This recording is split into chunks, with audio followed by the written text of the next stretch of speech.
Hello, my name's Stuart Bold, and I'm currently here at SHA as a visiting consultant doing meditation, mindfulness, positive psychology, psychoneuroimmunology, enhanced life programs, energy work and Reiki.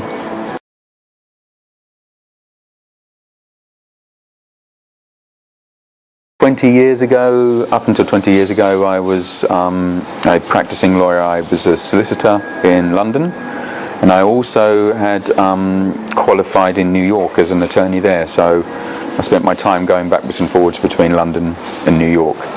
And I had a lovely time doing it, because a lot of people think that if I'm teaching meditation now and I was a lawyer, then maybe something went wrong somewhere along the lines.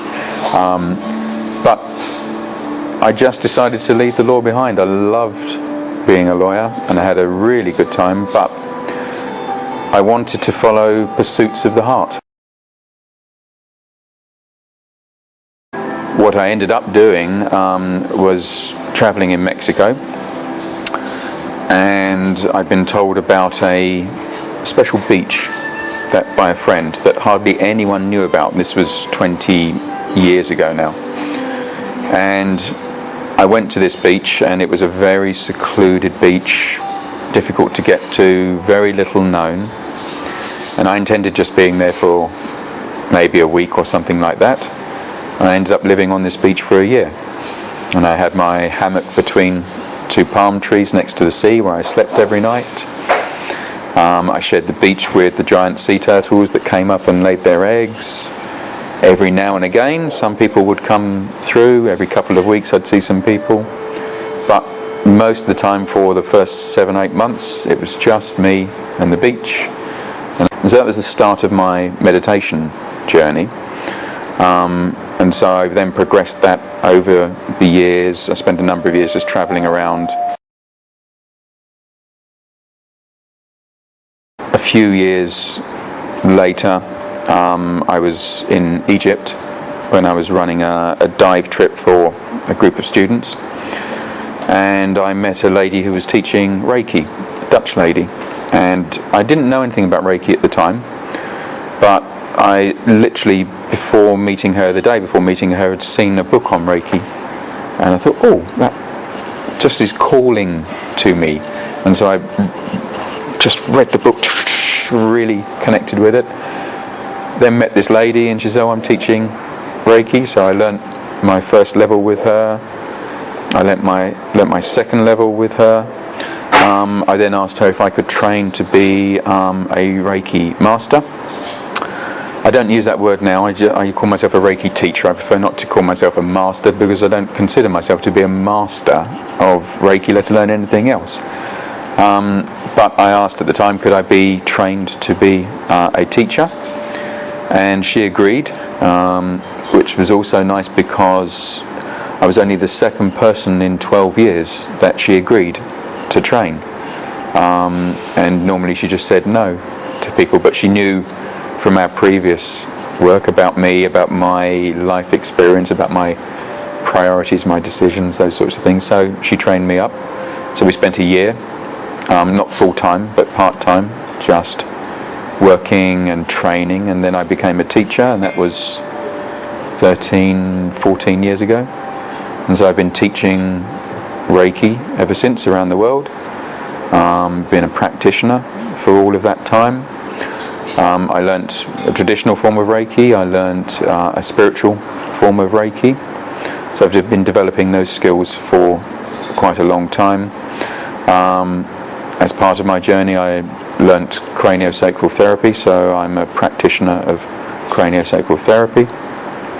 I bring into my energy work now things like quantum energy, quantum healing, which brings in knowledge around quantum physics. I bring in my own connection now with my healing and energy work after 13-14 years of doing this. Part of that experience is my work at a hospital in the UK, Adam Brooks Hospital, which is one of the world's leading teaching hospitals, specialising in cancer. So I spent a year working with cancer patients, just doing clinical Reiki and clinical energy work.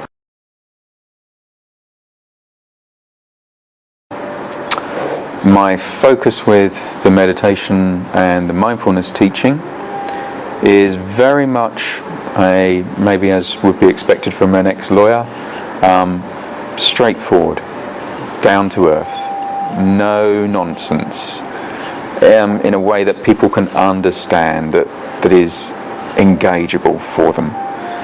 For example, maybe 10 years ago particularly, but even now, if I mention the word meditation or meditation teacher to some people, if I mention it when I'm down the pub having a beer with someone, you can see that sometimes their mind goes, images of someone sitting in a cave in the Himalayas, wreathed in incense, sitting there with their legs wrapped in awkward positions, chanting and seeking enlightenment. That's what a lot of people maybe expect about meditation. So it's nice that I can present a different side of it, which is straightforward, down to earth, easily learnt techniques. That's a special aspect around this. Everyone has different ways of learning, so we find different ways of working with them. I work with people from chief executives of businesses and through to cancer patients, and so for some people it's about improving their performance, their work performance, their life performance, their sports performance. It might be about improving relationships, it might be about fertility, it might be about pain, it might be about anti-aging. There is amazing evidence around the youth enhancement benefits of meditation. It might be about weight management.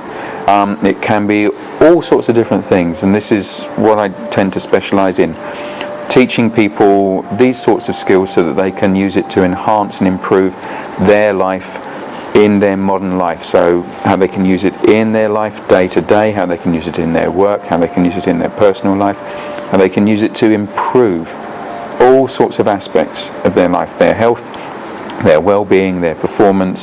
So it's for people that have illnesses, injuries, health challenges. It's for people who are perfectly healthy, who just want to improve their life. It's for people who want to live longer. It's for people who want to just maybe help with weight management or relationships, or just be better at what they do in all sorts of respects. So that's very much my approach with meditation and with mindfulness and those sorts of things that I'm teaching and have been teaching for a long time now.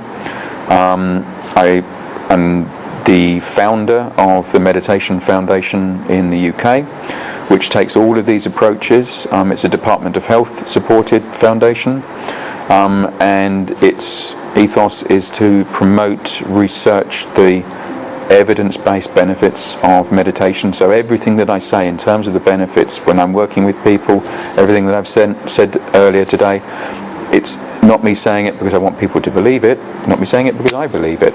It's me saying it because there is really good, strong evidence out there. So part of what we do with the Meditation Foundation is we work with universities.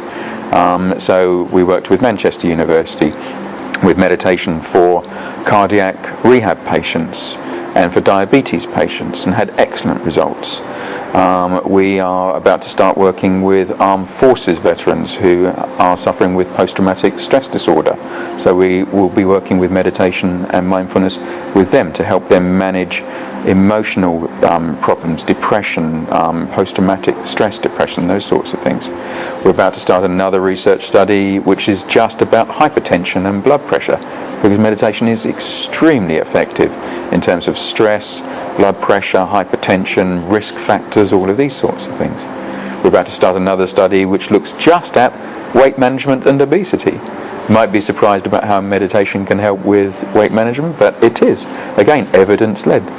Research shows that it can be very effective in terms of helping people with obesity and weight management. I teach things like eating meditations that really help people in terms of how they engage with the whole process around eating, diet, comfort eating, all of those sorts of things. How you think and your intention is absolutely the foundation, the architect for your health, physical, mental and emotional, for your well-being, for your happiness, for your success as you go through life. So I bring all of those things together into the way that I work, or if people choose, then I just do one or other of those specific things, like an energy-based treatment or a meditation technique, or learning meditation or mindfulness, or very often just weaving, threading all of those things through my teaching, my coaching, my working with my clients.